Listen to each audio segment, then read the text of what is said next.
for the people decided, hey, we're going to be here every weekend that they're here. Let's be heels. Let's chant the heels on us. And we didn't know what we could expect out of that because we didn't know if it was going to upset people in the crowd or not. But we decided to go with that. And so that's where it became a fun experience. We sit on an opposite side of the ring where the heels would be, if they were tagging up or whatever.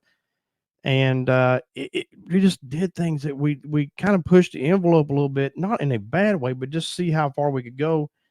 And because think about it this way: if a heel pulls the hair of a good guy, right? The fans out there will get mad and say, "Yeah, he pulled the hair." Well, we wouldn't do that. We'd like, "No, he didn't. No, he didn't." And it would be fun, and they would kind of look at us like, "You're not helping," and we're like, "Yeah, we're not helping. We're going to be helping the heels." And so we kind of got to know them a little bit. There was one guy named Chris King, and he was the Iceman. But all of them were cool. All of them were cool. The heels enjoyed it. We had a great time being on the far side of the ring, away from everybody.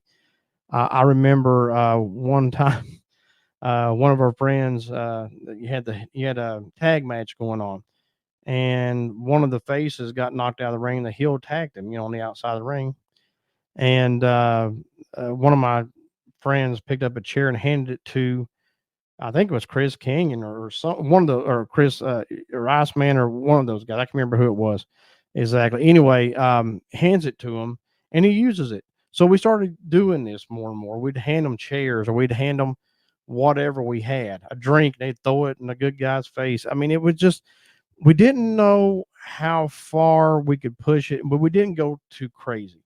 But our concern was the fans that were cheering the good guys, which was a majority. So if there's about 50 of them there, how are they going to take us, five people over here cheering the heels on?